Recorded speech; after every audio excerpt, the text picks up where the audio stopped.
a native society in order to create a colonial outpost for the Western powers in the Middle East and control that region, because that region has the most important resource in the world in it, oil, and it has been the sole objective and strategy and policy of the Western powers, first the United Kingdom and then the United States, when they replaced Britain as the major imperial power, to control that region and to absolutely crush any movement of ordinary people in that region to exercise even a scintilla of self-determination. And Israel has been a key part of that strategy. But it is a strategy that extends throughout the whole region. It's important to understand this. You can't fully understand what's going on in Palestine without understanding the support that the West gave to Barrett after Israel. He was the biggest recipient of US and Western military aid to crush the Egyptian people under the tyranny of autocracy and so on, to crush the Egyptian people, but also the support of the Western powers for Saudi Arabia, for the Arab states, all dictatorships, all compliance partners in the Western project of siphoning out oil wealth out of that region. And previously Saddam Hussein had done the same, and so on and so forth. And they were absolutely terrified, the Western powers absolutely terrified by the Egyptian revolution, by the Arab Spring, by the possibility, and let's remember that that Arab Spring was critically inspired by, and the foundations of it were laid by Palestinian resistance to the Israeli state. The activists who organised the demonstrations that led to the Arab Spring formed and came together precisely as networks of people who built demonstrations of solidarity with the Palestinians and have built demonstrations of solidarity with the Iraqi people in the face of the Iraq war. That is where the Arab Spring, the political infrastructure of the Arab Spring came from those movements of solidarity with the people of Iraq and with the people of Palestine, and overthrew Mubarak, and absolutely terrified the Western powers and Israel, who's their key ally in the region, at the possibility they could lose control of the region. And that revolution, let's remember, spread to Bahrain, spread into Syria, and so on, Lebanon, all of these part of that architecture of imperial control of the region was teetering, and they were terrified. And now they are trying to roll it back. And sadly, and we have to admit this, they have achieved some success in essentially hijacking the Egyptian revolution and reinstalling a new Mubarak in the form of al-Sisi, in infiltrating all sorts of God knows what, Saudi-backed militias and so on into Syria, destabilizing Iraq and so on because of their fear of the relationship between the Iraqi government and Iran, all sorts of games being played in order to try and regain control of the region in a situation where they were afraid they'd lost control of it. So that is the broader context to this. Now, what do we have to take from all that? Because it's not just commentary. I think we have to be clear about that in order to make the case, as Trevor said, that Israel is not just some sort of innocent party, it's not a normal state, it's not a two-sided conflict, it is part of that architecture and machinery of imperial control, and everything it has done since the moment of its foundation has been a crime against the indigenous population of that region. It is a state built on racism, built on ethnic cleansing, and its sole purpose and project is about ethnic cleansing of Palestinians. There is no other purpose to it. It is not a normal state. It makes me laugh when the Israelis say, every Palestinian is a terrorist. No, every Israeli is a terrorist. And I mean that's not just a slogan. I lived in the country for a year, back in 1988. I went as a young, completely unpolitical, naive, no idea about politics, wasn't involved with the SWP or anything, and I went there to work on an Israeli farm, not knowing that 2 weeks after I arrived, a Palestinian uprising was about to start. And I can tell you, I went there completely sympathetic to the historical plight of the Jews and what they had suffered and did suffer the worst crime in human history, the Holocaust, and I went there sympathetic to Israel and the plight of the Jewish people, but what I saw within days, in fact hours, made it clear that what this state was an abomination.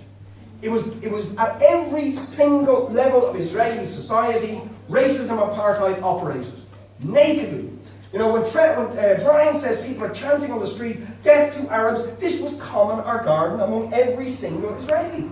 The only good Arab is a dead Arab. That was the common language of these people. So when the polls show 90% of people backing what they're doing to Gaza, it is because 90% of people in Israel believe that Palestinians are subhuman and therefore it's justified in killing them. It's as simple as that. Just as the same way as that racist belief justified the massacre of the Native American people or the horrors of slavery, if you think back to that. A fundamental, widespread, endemic belief locked into the legal structures of the Israeli state is that these are subhuman people who can be wiped out with impunity because they're not actually human and civilized in quite the same way as we are. That is the basis of the Israeli state.